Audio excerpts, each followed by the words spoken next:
नमस्कार मित्रों, मेरे चैनल हिंदू धर्म सप्रमाण पे आप सबका पुनः स्वागत है। हिंदू धर्म पे जो चर्चा चल रही है, देखिए हम लगातार चर्चा कर रहे हैं, इतिहास के रूप में बता रहे हैं, लेकिन बड़े दुख की बात है कि जो मैंने आपको पहले ही बताया, कुछ है अंधविश्वासी जो किसी पुराण को, जबकि जो मैंने एक संत को ये कहते सुना कि अगर आप पुराणों को समझेंगे नहीं, उसको वर्ड टू वर्ड पढ़ लेंगे, तो हो सकता है आप हिंदू धर्म के विरोधी हो जाएं। और ये बात आप अनेक नेताओं में विशेषकर देख रहे होंगे, जो पुराण की किसी बात को, रामचरितमानस की किसी बात को पकड़ के बता देते हैं कि ये तो गलत है। यहां मैं आपसे ये कहना चाहता हूं कि गलत तो है ही है, लेकिन क्या हिंदू उसको मान रहे हैं? जैसे मान लीजिए थोड़ी देर के लिए कि जो मनुस्मृति है वो हमारी एक धार्मिक ग्रंथ है हिंदुओं का, लेकिन हम क्या, मनुस्मृति एक इतिहास के रूप में सुरक्षित है कि हाँ भाई ये लिखा गया था और ऐसा होता था, लेकिन क्या आज उसको मान रहे हैं? नहीं मान रहे हैं। तो जब हम उसको नहीं मान रहे हैं तो उसको गाली देने का एक इतिहास है। क्या आज अच्छा है कि हम किसी को, सिकंदर को गाली देने लगे, क्या साला हमला किया था, या बाबर को गाली देने लगे? ये ठीक नहीं है।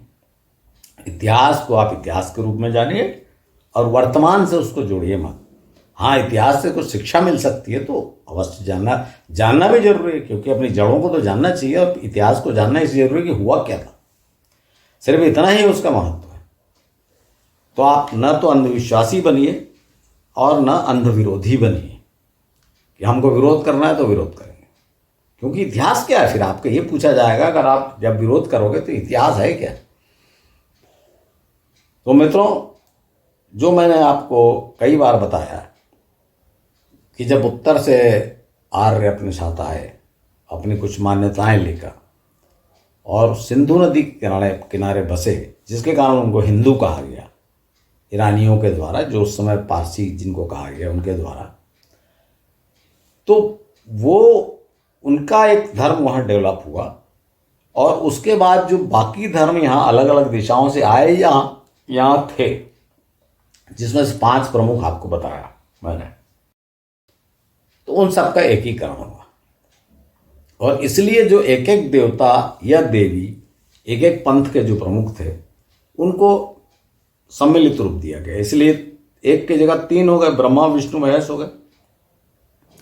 अब देवी को कैसे शामिल किया जाए, इसी विषय पर मैं आज आपको बताना चाहता हूं कि देवी कौन थी और कैसे उनको ये 5 में एडजस्ट किया गया। और ये इस बात का उदाहरण है जो मैंने आपको बोला ना कि 5 अलग अलग धर्म थे और एकीकरण किया गया। आप कोई भी पुराण उठा लीजिए, एकीकरण करने के पश्चात भी, ये जो 5 हैं, इनको एकीकरण करने के पश्चात भी हुआ क्या कि आप इनके कोई भी, आप विष्णु पुराण पढ़िए, उसमें सबसे महत्वपूर्ण, सबसे शक्तिशाली कौन है? विष्णु जी। शिव पुराण पढ़िए, उसमें सबसे महत्वपूर्ण, सबसे शक्तिशाली कौन है? शिव। आप देवी पुराण पढ़िए, जिसे श्रीमद् देवी भागवत कहा गया, आप उनको पढ़िए, उसमें सबसे शक्तिशाली जगत जननी जगदम्बा आद्याशक्ति कौन है? देवी। उनके सामने ये बच्चे हैं, ब्रह्मा विष्णु महेश।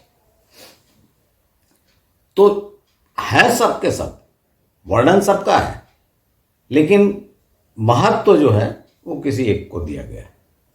तो ये इस बात को प्रूफ करता है कि अलग अलग पंथ थे, उनको एकीकरण करके हिंदू धर्म बनाया गया, वर्तमान हिंदू धर्म। और सामान्य हिंदू, हम आप तो सबकी पूजा करते हैं, हम तो किसी को ज़्यादा और कम ऐसा मानते नहीं। हम नवरात्रि के समय देवी का उपवास रखते हैं, रामलीला भी मनाते हैं, कृष्ण जन्माष्टमी मनाते हैं, शिवरात्रि भी मनाते हैं। तो हमारे लिए तो सब बराबर है। अब पुराणकारों को छोड़िए और जो मठ के महंत हैं, मठाधीश, उनको छोड़िए। हम तो धर्म पे चर्चा कर ही नहीं रहे, हम तो उसमें से निकाल रहे हैं इतिहास। तो आइए देखते हैं कि ये इनका क्या इतिहास है और क्या रोल है देवी का। तो मित्रों, सबसे पहले अगर आप देखेंगे, देवी पुराण पे जाने के पहले मैं बता रहा हूं कि जो ये देवी हैं, जैसे आपको मैंने बताया कि भाई आर्यों के आने के पहले से यहाँ पे शिवलिंग की पूजा होती थी, और नागवंशी जो थे वो तो कैलाश के आसपास थे ही, वहां से आए दबाव से। अब देवी का सवाल है कि देवी कब आई, तो इसमें जो तथ्य है वो भर मैं आपको बताऊंगा, कोई अंदाजा नहीं मांगूंगा। तथ्य में आप देखिए, जब भगवान श्री कृष्ण रुक्मिणी के हरण के लिए जाते हैं तो रुक्मिणी का हरण कहाँ से करते हैं? देवी मंदिर से। हरण नहीं करते, एक्चुअली प्लानिंग थी उनकी, और रुक्मिणी ने उनको संदेशा भेजा था कि मैं जब देवी पूजन के लिए जाऊंगी तब आप वहाँ आ जाइए, मैं आपके साथ आ जाऊंगा, मेरा हरण कर लेना, ऐसा प्लानिंग थी। तो खैर मैं आपको ये बता रहा हूँ कि इसका अर्थ ये है कि भगवान कृष्ण के समय देवी पूजन किया जाता था। कौन सी देवी? देवी का कोई नाम नहीं है। आप किसी भी इसमें देख लीजिए, श्रीमद् भागवत में देखिए, कोई देवी का नाम नहीं, देवी पूजन के लिए जाएंगे। इसी तरह से श्री राम के समय देखिए, जब श्री राम जनकपुर जाते हैं, जब वो शिव धनुष तोड़ते हैं, तो सीता जी से पहली भेंट उनकी कहाँ पर होती है? जब सीता जी देवी पूजन के लिए फूल चुनने बगिया में गई थी, जो फुलवारी जैसे कहा गया, फुलवारी, तो देवी पूजन के लिए बगिया में गई थी सीता जी।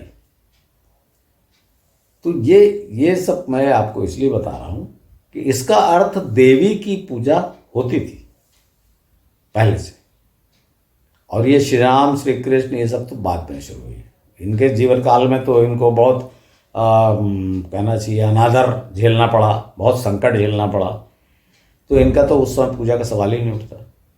लेकिन देवी पूजा इनके काल में होती थी। तो अब आइए हम पुराणों पे चलते हैं, देवी पुराण पे, कि देवी पुराण क्या कहता है देवी के बारे में। तो देखिए, इसमें देवी पुराण अर्थात, देखिए मैं आपको बता चुका हूं कि जो शाक्त लोग थे, जो शक्ति की उपासना करते थे, भारत में अलग अलग लोग जो आए, वो अलग अलग अपने अपने एक सबका उद्देश्य एक ही था। क्या उद्देश्य था? कि भाई सृष्टि की रचना किसने की, हमको किसने जन्म दिया। यही तो एकमात्र जो है किसी भी धर्म का, आप अभी भी कोई भी धर्म आप देख लीजिए, ईसाई धर्म देख लीजिए, इस्लाम देख लीजिए, उसमें क्या उद्देश्य क्या है? भाई सृष्टि की रचना किसने की, हमको किसने जन्म दिया, और मरने के बाद हमारा क्या होगा। इंसान की यही तो कल्पना है ईश्वर के बारे में। तो देवी को जो पूजने वाले हैं वो एक्चुअली महिला प्रधान समाज वाले थे। अर्थात आपको पता है ना कि इतिहास कहता है कि दो टाइप के समाज डेवलप हुए, कबीले समझ लीजिए। एक में पुरुष का आधिपत्य था, पुरुष प्रधान होता था, और एक महिला प्रधान। तो जो भारत का पूर्वी भाग है, जितना अपना बंगाल, असम और ये वाला भाग है, इवन उड़ीसा भी, इन सब भागों में, स्थानों में महिला प्रधान समाज डेवलप हुआ। तो ये स्थान पे महिलाओं को ज़्यादा पावर था, तो इसलिए यहाँ पे जो प्रमुख देवता हुआ वो देवी हुई। सिर्फ मैं आपको ये बता रहा हूँ, और बाकी बताने का कोई खास उद्देश्य नहीं है, सिर्फ ये है कि इसलिए यहाँ पर देवी को महत्व दिया गया। और ये माना गया कि जब महिला ही एक बच्चे को जन्म देती, कोई भी महिला मतलब मादा कह लीजिए, फीमेल, जैसे पशुओं में भी देखा गया, तो इसमें जन्म कौन देता है? माता, जननी। तो इसलिए जननी को ज़्यादा महत्व दिया गया, और उसे ही सृष्टि की, जब सृष्टि की रचना भी बोले जननी की, जब मानव के या शिशु की रचना जननी करती है अपने उदर में, गर्भ में, तो सृष्टि की रचना भी जननी ने की। ये इस थ्योरी का बेस था। अब यहां पर क्या हुआ, पहले मैं आपको इसको बता देता हूं पुराण का। तो इसमें कैसे मिलाया गया वो भी आपको इससे स्पष्ट हो जाएगा कि भगवान विष्णु, ये वाली कहानी आपने कहीं सुनी होगी, शायद मैं सुनाया नहीं सुनाया, कि जब महाप्रलय था, चारों ओर केवल प्रलय का जल ही था और कुछ नहीं था, सृष्टि नहीं थी, कुछ नहीं था। तो एक वट के पत्ते पर, वट पत्र पर बाल रूप में भगवान विष्णु छोटे से उस पर लेटे हुए थे। जब उनकी आंख खुली, चेतना हुई, तो वो सोचने लगे कि मैं कौन हूं, कहाँ से आया, मुझे यहाँ क्यों लाया गया, मुझको करना क्या है। और उसी समय एक आकाशवाणी हुई, सर्वम खलविदमेव अहम नान्यदस्ति सनातनम। बस एक लाइन का श्लोक, इसलिए इसको अर्ध श्लोक भी कहा गया है। और इसका अर्थ यह है कि ये सारी सृष्टि, सारा जगत मेरा बनाया हुआ है और मेरे सिवा कुछ भी सनातन नहीं है। मतलब मेरे सिवाय कोई भी शाश्वत नहीं है, मैं ही शाश्वत हूं। ये अधूरा आधा वाक्य है। और इसके बाद कहानी आगे चलती है कि भगवान विष्णु बोलते हैं कि आप कौन हैं, आप प्रकट होइए। तो एक चतुर्भुजी देवी प्रकट होती है और वो कहती हैं कि जो निर्गुण देवी है वो है देवी, मैं तो उनका सगुण रूप हूं, ऐसा। तो वो भगवान विष्णु को, अच्छा उसी समय भगवान शिव और ब्रह्मा में, ये मैं आपको देवी भागवत की कहानी बता रहा हूं। तो ब्रह्मा जी और शिव जी भी आ जाते हैं और ये सब त्रस्त थे मधु कैटभ, दो राक्षसों से। और तब देवी भगवान विष्णु को शक्ति देती है और फिर भगवान विष्णु मधु और कैटभ का संहार करते हैं। आप लोग प्रार्थना जो विष्णु जी की आरती गाते हो, अब देखो मधु कैटभ दो मारे, आप ये भजन गाते हैं। तो वो ये कहानी है। और ये भी है, एक मैं आपको कहानी भी इसलिए सुनाते चल रहा हूँ कि हमारी संस्कृति पे इसका प्रभाव है। ऐसा नहीं कर, आप देखिए जैसे जैसे आप कैसे प्रभाव है कि मधु है, ये लिखा हुआ है कि मधु और कैटभ के, ये विष्णु पुराण बता रहा, मधु और कैटभ के मांस मज्जा से, मेद से ये पूरी धरती भर गई। इसलिए इस धरती को मेदिनी भी कहा गया। आप देखिए, आप होगा ना शब्द, आप डिक्शनरी में देखेंगे तो धरती का, पृथ्वी का एक नाम मेदिनी भी। तो वो मेदिनी वर्ड कहां से आया वो मैं आपको बता रहा हूं कि वो यहां से आया। तो अब ब्रह्मा जी पूछते हैं उनसे, देवी से, कि भाई आप कौन हो। जो कहा है ब्रह्म ने, जो कहा है कि एक मैं द्वितीयो नास्ति वाला आपने सुना होगा कि केवल मैं एक हूं, दूसरा कोई नहीं है। तो क्या आप वही हो? तो देवी उत्तर देती हैं कि जो मैं हूं वो है, वो मैं हूं और जो मैं हूं वो है। इसका अर्थ क्या हुआ है? आप इसको समझते रहिए कि भाई मतलब मैं ही ब्रह्म हूं, ब्रह्म ही देवी है, इस टाइप का। क्योंकि ये क्यों कहा, देखिए लास्ट में आप देखेंगे ना ये कहां से आया हर चीज। जैसे शिव वाले में भी, शिव अनादि हैं, अनंत हैं, निर्गुण हैं। तो ये निर्गुण ये जो आया है, और जब प्रलय था तो कोई नहीं था, केवल यही थे। ये कहां से थ्योरी आई? ये थ्योरी आई है वेद से। अब वो श्लोक आपको बता चुका हूं, जो ऋग्वेद का 10वां मंडल का सूक्त है कि भाई जब कहीं कुछ नहीं था तो केवल ब्रह्म था, वो आपको बताया ना वेद वाले में। ये थ्योरी वहां से आई और फिर उस पर अपना अपना सब लोगों ने डेवलप किया। तो जब ये देवी वाली ये बात हुई, अब इसमें यह था कि भाई देवी सबसे शक्तिशाली थी और इन लोगों को तो कुछ शक्तिहीन थे। ये देवी पुराण की बात बता। और ये बात मैं आपको बताया ना बार बार कि भाई कैसे सबका एकीकरण जरूर हुआ, लेकिन अपने लिखे जो पुराण है उसमें उन्होंने अपने देवता को प्रमुख बताया।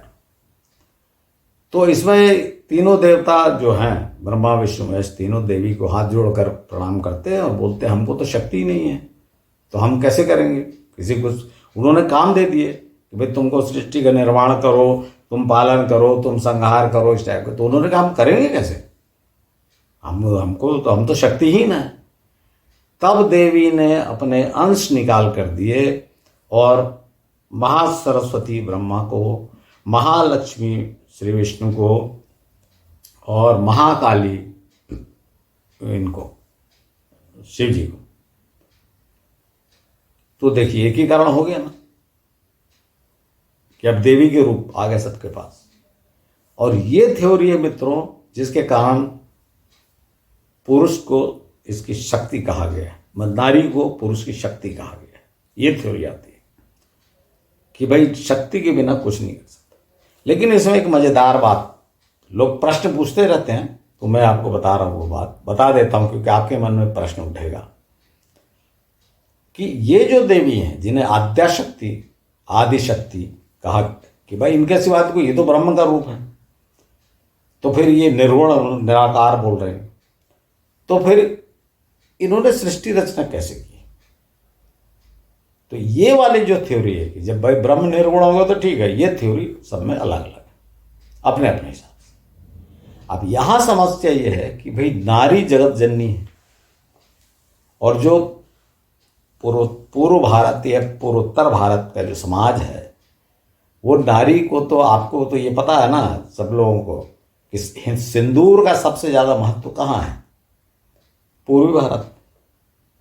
देवी की पूजा में आपने देखा है ना, सिंदूर चढ़ता है देवी को, है सिंदूर खेला और सब सब होता है। तब समस्या यह है कि भाई अब देवी जन्म देंगी वो सही है कि माता जन्म देती है, जगदम्बा कहा गया ना उनको, जगदम्बा संसार की माँ, लेकिन वो पैदा कैसे करेंगी? पैदा करने के लिए कुछ भी चीज, जैसे धरती माता है तो धरती माता को पैदा करने के कुछ अनाज उगाने के लिए बीज डालना पड़ता है, तो पैदा कैसे करेंगी?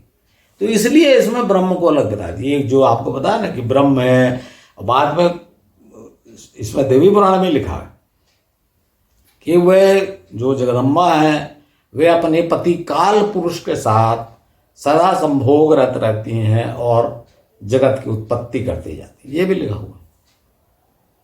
तो प्रॉब्लम क्या है कि जब आप, उसका कारण एक ही है कि जब आप कोई चीज पर अड़ जाओ और आगे तो भाई अलग होता है, प्राकृतिक तरीके से होता है, वो तो आपके बताए अनुसार नहीं होगा। तो जब प्राकृतिक तरीके से होगा तो फिर उसको जस्टिफाई कैसे करोगे? और ये इसीलिए सब विचित्रताएं हैं। और ये बात जैसे ना कार्तिकेय के जन्म, गणेश के जन्म, ये सब विचित्रता क्यों है? इसलिए कि जो सीधी सादी सी बात है वो आपको पता नहीं है कि हुआ क्या, तो आप जोड़ जाड़ के उसको विचित्र बना दिए। जो पहले भी आपको हनुमान जी के विषय में बता चुका हूं कि भाई हनुमान जी का विवाह हुआ, इसमें खम्मम डिस्ट्रिक्ट में गांव है, वहां जहां वो पढ़ने गए थे। वो भी आपने कई बार सुना होगा कि सूर्य के पास पढ़ने, एक्चुअली वो आर्य गुरु के पास पढ़ने गए थे और उनकी पुत्री से, सुवर्चला नाम था, उससे सुवर्चला, उनसे उनका विवाह हुआ। अब विवाह हुआ, पुत्र भी हुआ। याद है ना जब रावण ले गया था राम और लक्ष्मण को बेहोश करके, तो हनुमान जी जब छुड़ाने गए तो द्वार पर उनको एक वानर मिल गया। तो उससे पूछा कि भाई कौन हो तुम? तो उसने कहा मैं मकरध्वज, हनुमान का पुत्र। अरे बात सिर्फ इतनी है कि भाई विवाह भी हुआ, पुत्र भी हुआ, लेकिन आपने बता दिया कि भाई वो तो बाल ब्रह्मचारी थे, तो फिर कैसे होगा? तो फिर आपने कहानी बनाई कि नहीं, वो जब पूंछ में आग लगा दी गई लंका में दहन के समय, और वो जब समुद्र में अपनी पूंछ को बुझा रहे थे तो उनके शरीर से पसीना निकल के एक मछली के पेट में चला गया और उस मछली के पेट से एक वानर बालक ने जन्म लिया। इस तरह की विचित्र कहानियां भरी पड़ी हैं। कैसे बनी कहानियां वो मैं आपको बता रहा हूँ, और इसमें से आपको वास्तविकता ढूंढनी पड़ेगी कि नहीं हनुमान जी का विवाह सूर्यचला से हुआ था। और बहुत संभव है कि वो इसलिए पहचानते नहीं थे, उनको पता नहीं था कि वो प्रेग्नेंट हो गए। हनुमान जी चले आए थे सुग्रीव के सुन के, तो बाद में जब वो बालक मिला और उन्होंने पहचान लिया कि ये तो वानर, अपने डील डॉल कद से समझ गए, तो उन्होंने जब पूछा तो उस बालक को भी ये नहीं पता था यही हनुमान है, पर उसको ये पता, अपनी माँ से सुना था तो उसने बता दिया कि मैं हनुमान का पुत्र हूँ। सिंपल सी कहानी।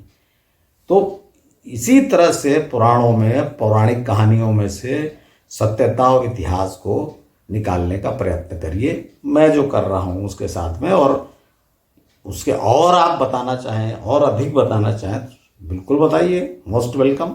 मैं तो ज़्यादा जानने को उत्सुक रहता हूँ। तो मित्रों, देवी वाली पार्ट जो मैंने आपको बताया कि इस तरह से देवी, तीनों देवियाँ आ गई और शक्ति आई, और देवी जो ओरिजिनल देवी, और मांग में सिंदूर, ये सब, क्योंकि जो पूर्व में, और पूर्व में क्या भारत में अब तो सिंदूर लगाने की प्रथा खत्म हो रही है। जो महिलाएं हैं वो सिंदूर लगाना अपमान का प्रतीक समझती हैं, या पुरुष की जागीर या निशानी समझती हैं कि भाई हम ही क्यों सिंदूर लगाएं, विवाहिता हैं, पुरुष कोई चीज़ ऐसी धारण क्यों नहीं करता कि जिससे लगे भाई वो भी विवाहित है। इस तरह की पचासों बातें। आज बहुत ज़माना चेंज हो गया, इसलिए उस पर कोई यहाँ हम ना धर्म पे चर्चा कर रहे हैं ना समाज सुधार पे चर्चा कर रहे हैं।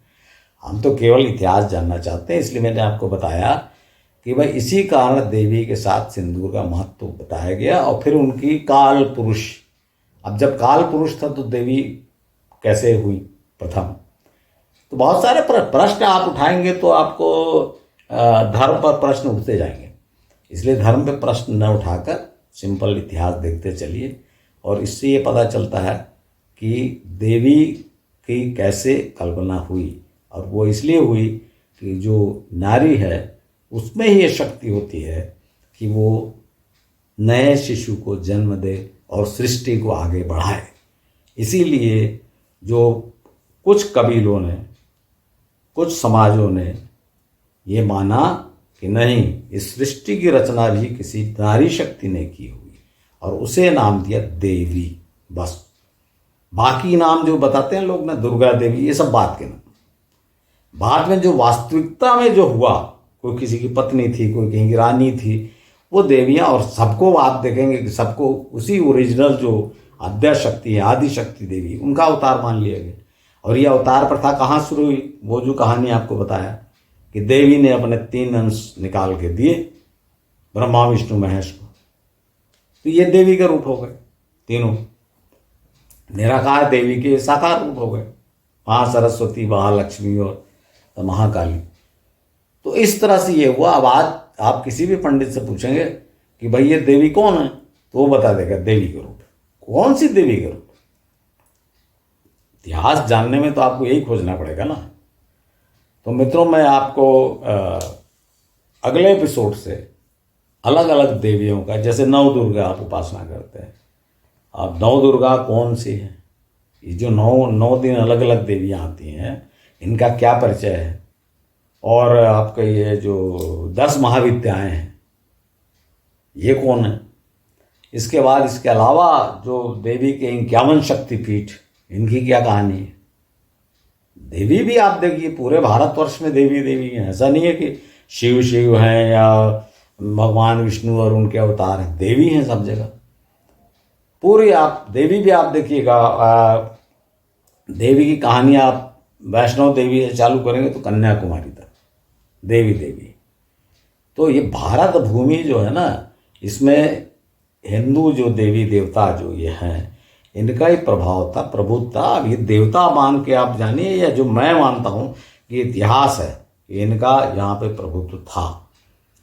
अब जो लोग नहीं समझते वो सनातन धर्म को गाली देते रहते हैं, मतलब अपने ही पूर्वजों को गाली देते हैं। और जो अंधविश्वासी है वो आरती उतार के पूजा करते रहते हैं, जानने की कोशिश नहीं कर सकते कि वो वास्तव में क्या हुआ था, ये जो है इसमें कितनी सत्यता है, क्या हुआ था। तो मैं एक छोटा सा मामूली सा प्रयास कर रहा हूँ मित्रों, और आपके समर्थन की आवश्यकता है। यदि आपको अच्छा लगता है तो आप थोड़ा सा इसको बढ़ाइए, क्योंकि बहुत कम संख्या है। मुझे मालूम है ये विषय ऐसा है कि जिसको ज़्यादा लोग देखना पसंद नहीं कर सकते, दिमाग पे भी जोर पड़ता है। फिर भी जो प्रबुद्ध लोग आप लोग देख रहे हैं, आपका ही समर्थन मिल जाए तो बहुत है। और आप थोड़ा सा मेरे जो चैनल के देखने वाले हैं उनकी संख्या बढ़ाने का अपनी ओर से प्रयत्न करें, तो मैं आपका आभारी रहूँगा। धन्यवाद।